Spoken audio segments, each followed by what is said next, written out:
नमस्कार, स्वागत है आपका इंडिया वॉइस पर। मैं हूं आपके साथ स्वीटी दीक्षित। बुलेटिन की शुरुआत करेंगे बड़ी खबर के साथ। नई आबकारी नीति से जुड़े भ्रष्टाचार का मामला, मनीष सिसोदिया की राउज एवेन्यू कोर्ट में पेशी। कोर्ट ने सिसोदिया की न्यायिक हिरासत 3 अप्रैल तक बढ़ाई। वीडियो कॉन्फ्रेंसिंग से पेश हुए मनीष सिसोदिया। मामले में जांच अभी अहम मोड पर है, सीबीआई का कहना है। तो देखिए, एक बार फिर से न्यायिक हिरासत जो है सिसोदिया की बढ़ा दी गई है। बता दें, वीडियो कॉन्फ्रेंसिंग के जरिए सिसोदिया की राउज एवेन्यू कोर्ट में पेशी हुई और कोर्ट में एक बार फिर से 14 दिन की न्यायिक हिरासत बढ़ा दी गई है। तो अप्रैल तक जो है मनीष सिसोदिया जेल में रहेंगे। नई आबकारी नीति से जुड़े भ्रष्टाचार का ये मामला है, जिसमें लगातार मनीष सिसोदिया की मुश्किलें बढ़ती हुई नजर आ रही है। एक बार फिर से उनकी न्यायिक हिरासत बढ़ा दी गई है और सीबीआई का कहना है मामले में जांच अभी अहम मोड पर है। बड़ी जानकारी दे रहे हैं, कोर्ट ने सिसोदिया की न्यायिक हिरासत 3 अप्रैल तक बढ़ाई है। वीडियो कॉन्फ्रेंसिंग के जरिए सिसोदिया पेश हुए थे। बड़ी जानकारी दे रहे हैं आपको।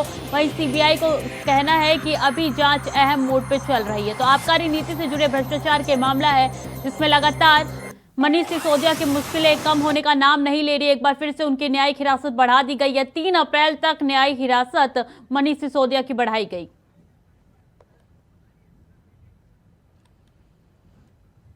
ज्यादा जानकारी के साथ नितिन चौधरी हमारे साथ सीधे जुड़ चुके हैं। नितिन, देखिए, एक बार फिर से मनीष सिसोदिया की मुश्किलें बढ़ रही हैं। सिसोदिया की मुश्किलें कम होने का नाम नहीं ले रही, क्योंकि पहले जो है सीबीआई पे इनसे पूछताछ कर रही थी, लेकिन उसके बाद अब जो है ईडी पूछताछ कर रही है। ईडी ने जो है 22 अप्रैल तक को जो है इनको अपने साथ में रखा हुआ था, लेकिन उसके बाद जब इनकी जो ज़्यादा हिरासत है वो 14 दिन के लिए बढ़ा दी गई। क्योंकि जिस तरीके से मनीष सिसोदिया से पहले सीबीआई ने पूछताछ की गई थी कि राउजी एवेन्यू कोर्ट में उनको पेश किया गया था। पेश होने के बाद सीबीआई ने कहा था कि मनीष सिसोदिया जो है सवालों का जवाब नहीं दे रहे, जो उनसे पूछा जा रहा है उस पर बातचीत नहीं कर रहे। लेकिन उसके बाद अब ईडी भी उनसे पूछताछ कर रही है। ईडी का कहना है कि वो मनीष सिसोदिया जांच में जो है सहयोग नहीं कर रहे हैं। आखिरकार इनकी जो वो थी कि जिस तरीके से जो है मनीष सिसोदिया की जो है 22 मार्च तक जो है उनको कोर्ट में पेश कराने की जो बात थी, वीडियो कॉन्फ्रेंस के जरिए आज फिर दोबारा से उन्हें पेश किया गया था। तो उसी के बाद जो है हिरासत उनकी जो है 14 दिन की बढ़ा दी गई है। जी देखिए, सीबीआई की तरफ से ये भी कहा गया है कि केस जो है अभी अहम मोड पे, यानी कि अभी भी सीबीआई जो है जांच पड़ताल में लगी हुई है, जांच नहीं खत्म हुई है सीबीआई की।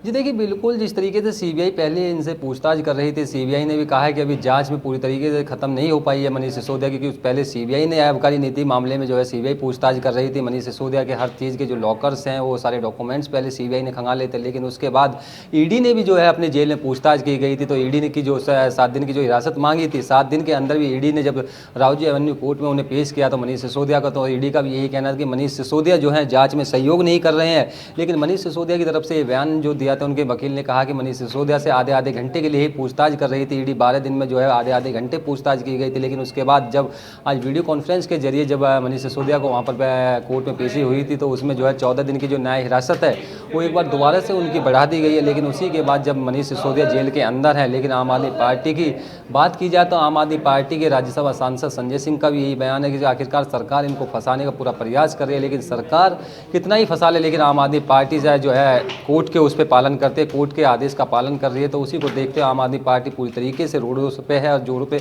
अपना धरना प्रदर्शन जो चल रहा है। किसान उनका जो है आम आदमी पार्टी के नेता होगा, तो लेकिन आम आदमी पार्टी के नेता तमाम जो है मनीष सिसोदिया की दुआएं कर रहे हैं कि कितनी जल्दी मनीष सिसोदिया जेल से बाहर आए। तो पहले भी उन्होंने आरोप लगाया कि पहले उससे पहले जो है मनीष सिसोदिया को गिरफ्तार उन्होंने जो किया था आबकारी नीति मामले में, मनीष सिसोदिया ने अच्छे कार्य किए, मॉडल स्कूल बनाए, विदेशों में मनीष सिसोदिया का नाम है, आम आदमी पार्टी का नाम हो रहा है। इसी तरीके से जो सरकार घेरना चाहती है कि जिस तरीके से मनीष सिसोदिया अभी जेल के अंदर ही रहेंगे।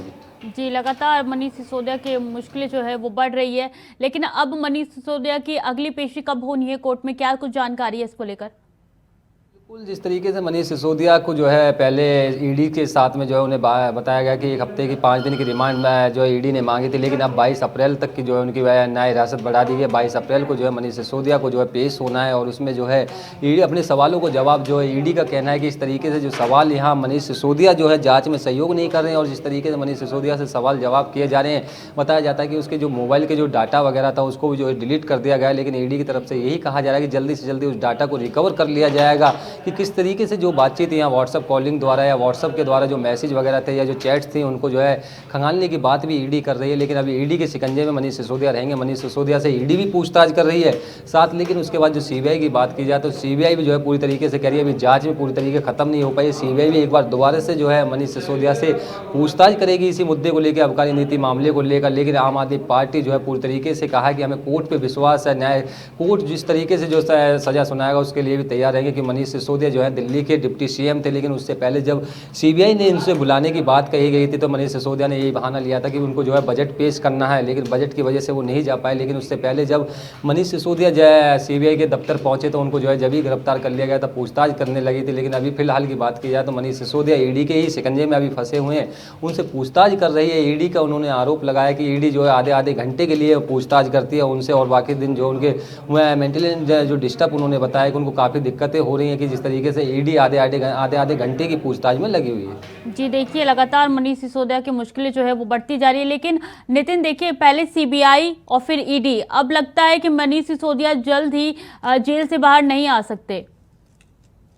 बिल्कुल स्वीटी, जिस तरीके से पहले सीबीआई की जो है मनीष सिसोदिया पर जांच चल रही थी, उस जांच में मनीष सिसोदिया जो है सीबीआई के पूरे मामलों की जो जांच चल रही थी तो उस पर जो है मनीष सिसोदिया पे भी जो है आरोप लगाए गए थे सीबीआई की तरफ से कि जिस तरीके मनीष सिसोदिया से पूछताछ की जा रही है। दस्तावेजों को जो पहले खंगाला गया था मनीष सिसोदिया के घर पर जो है सीबीआई के छापे लगाए गए थे, उनके बैंकों को जो है चेक कराया गया था आबकारी नीति मामले में। जिस तरीके से मनीष सिसोदिया के पे ये विभाग था तो आबकारी नीति वाला मामले पे, तो उसी को देखते हुए सीबीआई पहले पूछताछ कर रही थी। लेकिन सीबीआई ने भी यही आरोप लगाया कि मनीष सिसोदिया जो है जांच का सहयोग नहीं कर रहे हैं, जांच में बिल्कुल भी जो है किस तरीके की जो है आगे के अर्थ बढ़ाते हुए नजर नहीं आ रहे। मनीष सिसोदिया से जितना सवाल करती थी सीबीआई उतना जवाब देते थे, मनीष सिसोदिया का कहना था। बिल्कुल 3 अप्रैल तक मनीष सिसोदिया की न्यायिक हिरासत बढ़ा दी गई है। अब देखना होगा कि आगे क्या कुछ होता है मनीष सिसोदिया के साथ। बहुत बहुत धन्यवाद नितिन तमाम जानकारियों के लिए। खबरों में आगे बढ़ेंगे। उमेश पाल हत्याकांड के बाद प्रदेश सरकार लगातार अपराधियों के खिलाफ शिकंजा कस रही है। अपराधियों को पकड़ने के लिए ताबड़तोड़ कार्रवाई की जा रही है। हत्याकांड में शामिल पूर्व भाजपा नेता राहिल हसन के भाई गुलाम हसन के मकान को जमींदोज कर दिया गया। शूटर मोहम्मद गुलाम का तेलियरगंज स्थित मकान और 4 दुकानों को बुलडोजरों से जमींदोज कर दिया गया। वहीं गुलाम की मां खुशनुमा का कहना है कि अगर गुलाम का एनकाउंटर भी हो जाता है तो लाश भी घर नहीं लाएंगे और ना ही उसका मुंह देखेंगे। पुलिस ने पूछताछ की हमसे, जो भी हमारे पास जानकारियाँ थी हमने उनको दी और आगे भी जो भी सहयोग होगा बिल्कुल प्रशासन और सरकार का करूँगा। बहुत गलत किया, जो उनको सजा देना हो दे, जो सजा लायक है उसको सजा दो, जो चाहे सो करो। उनको हम नहीं लेंगे, उनकी शक्ल नहीं देखेंगे। पुलिस ने पूछताछ की हमसे, जो भी हमारे पास जानकारियाँ थी हमने उनको।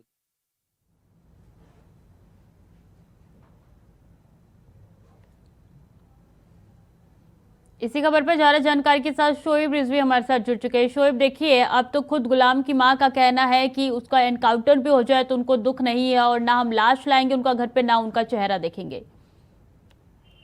बिल्कुल निश्चित तौर पर जिस तरह से इस पूरे घटनाक्रम में गुलाम का नाम आया था और बाकायदा जो सीसीटीवी मिला था उसमें कहीं ना कहीं वो शूटर की तरह दिख रहा है, ऐसे में अब जब पीडीए जो गुलाम का पुश्तैनी मकान है इस पर कार्रवाई करने के लिए पहुंचा तो जो उनकी मां है, हालांकि उन्हें इस बात का मलाल जरूर है कि उनका मकान गिराया जा रहा है, उनकी तरफ से ये भी जरूर कहा गया है कि ऐसे लोग जिन्होंने अपराध किया उनको सख्त से सख्त सजा मिले। लेकिन ये भी साथ ही साथ ध्यान जरूर रखना चाहिए कि उसके साथ और जो लोग जुड़े हैं उनके साथ भी अन्याय नहीं होना चाहिए।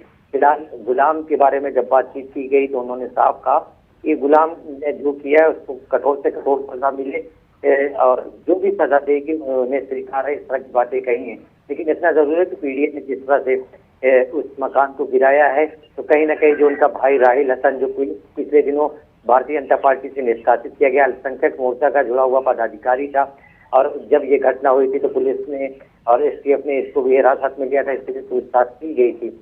अब राहिल भी फिलहाल अपनी मां के साथ था और वो कह रहा था कि जो भी कानूनी रूप से कार्रवाई हो रही है उससे उन्हें कोई एतराज नहीं, बस इतना जरूर है कि चूंकि इस मकान में उनका परिवार भी रह रहा है, उनकी माँ भी रह रही है, तो कहीं ना कहीं उनको भी ये उम्मीद है कि इस तरह की घटनाओं में उनके साथ भी नाइंसाफी न हो, इस तरह की बातें जरूर कही। लेकिन आज पीडीए ने कह सकते हैं कि ये पहली ऐसी कार्रवाई है जिससे सीधे तौर पर इस घटना में जुड़े गुलाम, जिनका एफआईआर में भी नाम है, इन पर 5 लाख रुपए का इनाम भी घोषित है, साथ ही साथ सीसीटीवी में भी जो विजुअल में दिख रहा है, बताया जा रहा है कि वो गुलाम है। तो ऐसे में उसके खिलाफ ये कार्रवाई करते हुए मकान को गिराया गया है। पीडीए का दस्ता पूरी अपनी तैयारी के साथ वहां पहुंचा था। बड़ी संख्या में पुलिस बल भी वहां पे मौजूद थी। हालांकि इससे पहले भी 4 मकान को इस घटना के बाद गिराया जा चुका है, जिसमें अलग अलग मकान थे। हालांकि एक मकान ऐसा था जिसमें शाइस्ता परवीन, जो अतीक अहमद की पत्नी, वो खुद रहती थी। दूसरे मकान उनके करीबियों के बताए जा रहे हैं। तो इस तरह से कार्रवाइयां शुरू हुई थी, लेकिन बीच में थोड़ा कार्रवाई रुकी थी और आज फिर एक बार कार्रवाई शुरू हुई। और आज नंबर आया गुलाम का, जो इस घटना में आरोपी है। और बताया जा रहा है कि इसने भी उस शूट हाउस में जब ये घटना हुई थी तो वहां पे मौजूद था और इस पे फायरिंग की थी। जी, लगातार एक के बाद एक पुलिस और प्रशासन की तरफ से कार्रवाई की जा रही है जमींदोज करने की, लगातार बुलडोजर गरज रहा। अगर बात की जाए इस मामले के अपडेट की, तो क्या पुलिस को किसी भी तरीके का कोई भी अपराधी को लेकर सुराग मिला है? देखिए, अभी तक 25 दिन होने को है, लेकिन अगर देखा जाए तो पुलिस ने अपने काफी ताबड़तोड़ छापेमारी की है। न सिर्फ उत्तर प्रदेश बल्कि गुजरात और उसके अलावा नेपाल तक छापेमारी की गई है। लेकिन ये जरूर है कि अभी सीधे तौर पर जिस घटना में जुड़े FIR में नाम है, उन तक पुलिस नहीं पहुंच पाई है। ना ही जो इस पूरे मामले में कह सकते हैं कि जो शूटर्स दिखाई दे रहे हैं, उन तक पुलिस की टीम पहुंची है। तो ये जरूर कहा जा सकता है कि पुलिस सीधे जो आरोपी हैं या इस घटना में शामिल लोग अभी तक उन तक तो नहीं पहुंची है, लेकिन करीबियों पर जरूर शिकंजा लगातार कस रहा है। इसमें न सिर्फ पुलिस कार्रवाई कर रही है बल्कि पीडीए भी कार्रवाई कर रही है और कुछ लोगों के खिलाफ कार्रवाई की गई है। हालांकि इस बात का जरूर लोग इंतजार कर रहे हैं कि 25 दिन बीत जाने के बाद भी अब तक STF किसी भी CCTV में देखने वाले शूटर्स तक पहुंच नहीं पाई है, ना ही FIR में जिनके नाम है उन तक पहुंच पाई है। ये जरूर उनके लिए मुश्किल और चुनौती भरी बात है। जी शोएब, बने रहिए हमारे साथ, अगली खबर पे भी आपका रुख करेंगे। बड़ी जानकारी, श्रृंगार गौरी का मामला है। इलाहाबाद हाई कोर्ट में हुई सुनवाई। कार्बन डेटिंग के जरिए साइंटिफिक सर्वे की मांग। बता दें, SI ने आज नहीं दाखिल किया जवाब। कोर्ट ने SI पर नाराजगी जताई है। कोर्ट ने SI को दिया आखिरी मौका। 5 अप्रैल को मामले की अगली सुनवाई होगी। बड़ी जानकारी दे रहे हैं आपको। कार्बन डेटिंग के जरिए साइंटिफिक सर्वे की मांग की गई थी। अब बता दें कि कोर्ट ने नाराजगी जताई है SI पर और कोर्ट ने SI को दिया है आखिरी मौका और कहा है कि 5 अप्रैल को अगले मामले की सुनवाई होगी। तो इलाहाबाद हाई कोर्ट में हुई सुनवाई। बता दें, ज्ञानवापी श्रृंगार गौरी का ये पूरा मामला है। कार्बन डेटिंग के जरिए साइंटिफिक सर्वे की मांग उठी है, जिसको लेकर ASI को कोर्ट ने फटकार लगाई है और नाराजगी जताई है। कोर्ट ने SI को आखिरी मौका दिया है। बड़ी खबर आपको बता रहे हैं प्रयागराज से जुड़ी हुई कि किस तरीके से वहां पे कोर्ट ने SI पर नाराजगी व्यक्त की है। 5 अप्रैल को मामले की अगली सुनवाई होगी।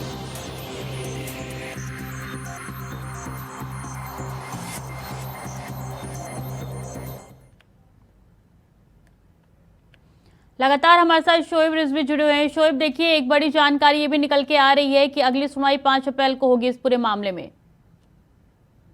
5 अप्रैल को सुनवाई होगी। हालांकि आज की सुनवाई में बहुत कोर्ट संतुष्ट नहीं नजर आया।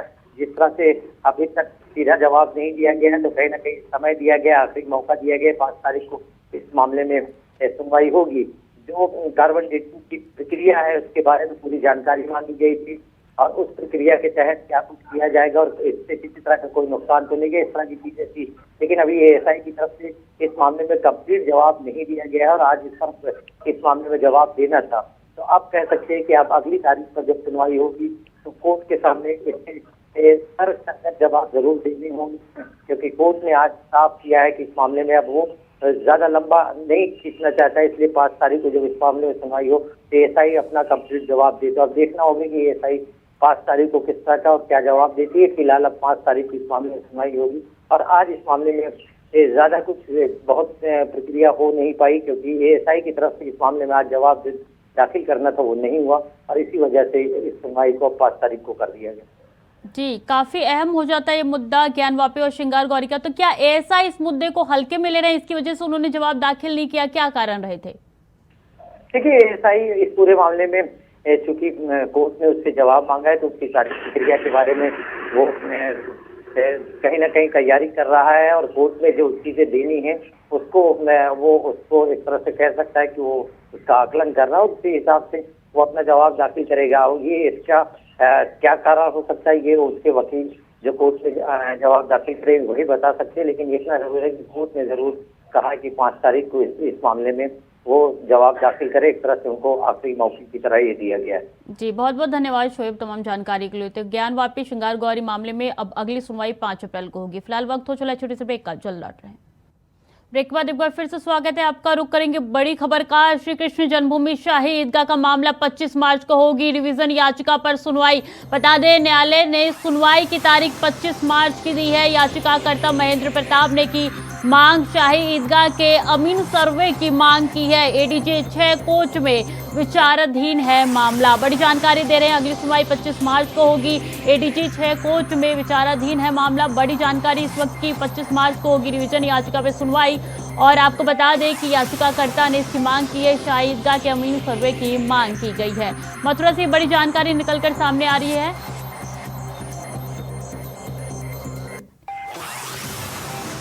ज्यादा जानकारी के साथ मनोहर पटेल हमारे साथ जुड़ गए। मनोहर, देखिए अब अगली सुनवाई जो है ये अगली सुनवाई 25 मार्च को होगी और क्या कुछ जानकारी है इसको लेकर? ये स्वीटी जी, मैं आपको बता दूं कि फिलहाल जो कि एडीजे 6 है उसने अगली जो सुनवाई के लिए 25 तारीख को निर्धारित किया। मैं आपको बता दूं कि रिवीजन पर निरंतर कोर्ट में एडीजे 6 में सुनवाई चल रही थी, जिस पर मुस्लिम पक्ष की ओर से यह कहा गया था कि ये जो मामला है सहयोग है ही नहीं। 7-11 रूल्स को लेकर के मुस्लिम पक्ष लगातार कोर्ट के सामने अपना पक्ष रखता चला आ रहा है और यह कहता चला आ रहा है कि यह मामला सुनने योग्य है ही नहीं। मैं आपको बता दूं कि 15 मार्च को सुन्नी वक्फ बोर्ड पहली बार कोर्ट में पेश हुआ था, जिसकी ओर से कोर्ट के सामने तमाम उनके वकील के द्वारा दलीलें दी गई थी। लेकिन फिलहाल कोर्ट के नतीजे लगभग पहुंच गया है और फैसले का सभी को इंतजार है। मैं आज फैसला आने की उम्मीद थी, लेकिन किसी कारण कोर्ट अपना फैसला नहीं रख पाई है। लेकिन जो 25 मार्च है उस पर किसी निर्णय पर पहुंच सकता है। जी श्री जी, याचिकाकर्ता महेंद्र प्रताप की ओर से मांग की गई अमीन सर्वे की, इसको लेकर क्या कुछ अपडेट है आपके पास?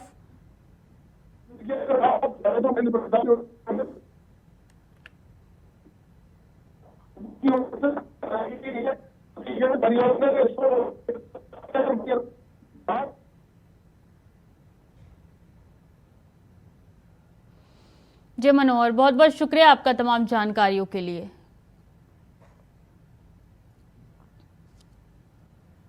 खबरों में आगे बढ़ेंगे। संसद के दोनों सदनों लोकसभा और राज्यसभा में लगातार दूसरे हफ्ते सरकार और विपक्ष के बीच टकराव जारी है।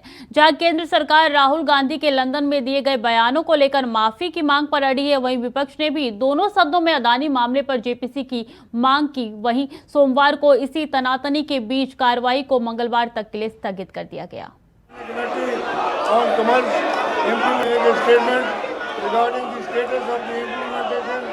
of the recommendation contained in the 170 report of the Standing Committee on Commerce, implementing a statement regarding the status of the implementation of the recommendation contained in the 170 report of the Standing Committee.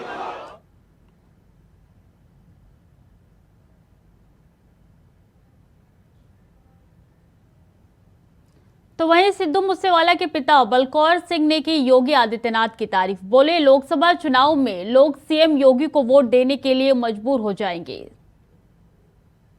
मेरी औकात छोटी सी, इन्हां दे हौसले पै के मेरे घर तक वड़ गए है।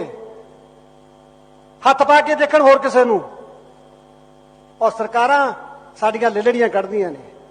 ਉਹ ਅਸੀਂ ਅੱਜ ਜੋਗੀ ਨੂੰ ਯਾਦ ਕਰਨ ਲੱਗ ਗਏ। मैं गारंटी करदा लोकसभा ਦੇ ਇਲੈਕਸ਼ਨ ਆਉਣਗੇ, ਤੁਸੀਂ ਜੋਗ ਜੀ ਨਾਂ ਤੇ ਵੋਟਾਂ ਪਾਉਣ ਲਈ ਮਜਬੂਰ ਹੋ ਜਾਓਗੇ। ਤੁਸੀਂ ਕਹੋਗੇ ਯੂਪੀ ਸਾਫ਼ ਹੈ, ਉਹ ਸਾਨੂੰ ਕੀ ਹੋ ਗਿਆ, ਅਸੀਂ ਕਿਹੜੇ ਰਸਤਿਆਂ ਤੇ ਪੈ ਗਏ। ਫਿਰ ਕਹੋਗੇ ਮੁਕਾਬਲੇ ਹੁੰਦੇ ਆ, ਆ ਹੋ ਗਿਆ ਉਹ ਹੋ ਗਿਆ, ਮਗਰੋਂ ਗੱਲਾਂ ਕਰਨ ਵਾਲੀਆਂ ਰਹਿ ਜਾਂਦੀਆਂ ਨੇ। ਹੁਣ ਦੱਸੋ ਜਿਹੜੀਆਂ ਆ ਮੌਤਾਂ ਹੋਈਆਂ ਇਹਨਾਂ ਦਾ ਕੀ ਹੱਲ ਹੈ? ਕੱਲਾ 302 ਦਾ ਪਰਚਾ, गिरफ्तार कर लो, जेल भेजता, जस्टिस हो गया। और बारिश से फसलों के नुकसान पर बोले कृषि मंत्री सूर्य प्रताप शाही ने कहा 4 जिलों में ओला गिरा, आकलन करने के लिए डीएम को आदेश दिए गए हैं। जमालपुर में आयोजित कृषि यंत्र मेला में पहुंचे थे कृषि मंत्री सूर्य प्रताप शाही। तो जानकारी दे रहे हैं किस तरीके से ओलावृष्टि लगातार जारी है, जिसको लेकर किसानों की फसलों को नुकसान हो रहा है, जिसका आकलन करने के लिए खुद सीएम योगी आदित्यनाथ ने बोला था। और देखिए, आकलन करने के लिए डीएम को निर्देश दे भी गए हैं। कृषि मंत्री की तरफ से ये सब कुछ कहना है। जमालपुर में आयोजित कृषि यंत्र मेला में पहुंचे थे, उस दौरान उन्होंने ये सब कहा था। तो बता दें, बारिश से फसलों के नुकसान पर कृषि मंत्री का कहना है कि आकलन के लिए डीएम को निर्देश दे दिए गए हैं। कई दिनों से ओलावृष्टि हो रही थी, जिसको लेकर लगातार किसानों की फसलों को नुकसान हो रहा था। इसको खुद सीएम योगी ने संज्ञान में लिया। उन्होंने तुरंत आकलन करने के निर्देश दिए थे और ये भी कहा था कि जितना आकलन किया, जितना जिसको नुकसान हुआ, उसका मुआवजा भी दिया जाएगा।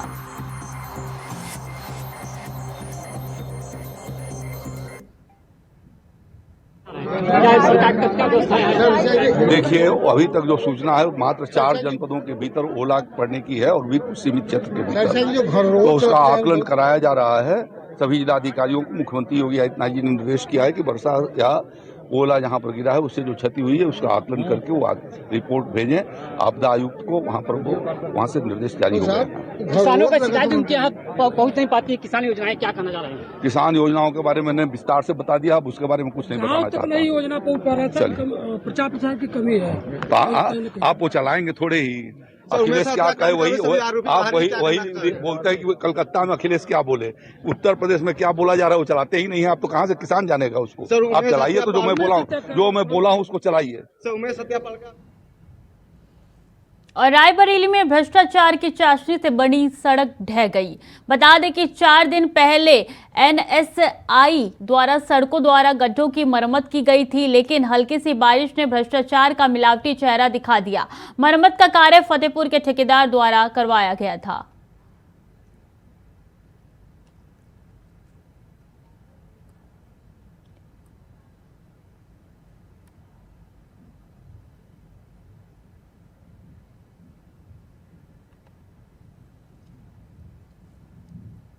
सुल्तानपुर के मोतीगरपुर थाना क्षेत्र के देरा गांव में पुलिस और बदमाशों के बीच मुठभेड़ हुई। मुठभेड़ में 2 बदमाश घायल हो गए, जिन्हें इलाज के लिए जिला अस्पताल में भर्ती कराया गया। पकड़े गए बदमाशों का आपराधिक इतिहास बताया जा रहा है और ये सभी रीशू गैंग के सक्रिय सदस्य बताए जा रहे हैं। सुल्तानपुर पुलिस और बदमाशों के बीच मुठभेड़ में 2 बदमाश घायल हो गए हैं। चेकिंग हो रही थी, तब 2 अपराधी रमन सिंह और राहुल धोड़िया पकड़े गए, जिनसे नारकोटिक्स का सामान बरामद हुआ। पुलिस के अरेस्टिंग से बचने के लिए पुलिस के ऊपर प्राणघाती हमला किए अपने छुपाए हुए असलों से। पुलिस सेल्फ डिफेंस में गोली चलाई, जिसमें ये दोनों लोग इंजर्ड हो गए। इन पे ऊपर दर्जनों भर मुकदमे हैं। राहुल धोड़िया है, वो रीशू सिंह उर्फ दिव्यांग सिंह के नाम पे जो गैंग पंजीकृत है, उस गैंग का एक्टिव मेंबर है। फिलहाल के लिए बुलेटिन में इतना ही। बाकी की जानकारी के लिए बने रहिए इंडिया वॉइस के साथ।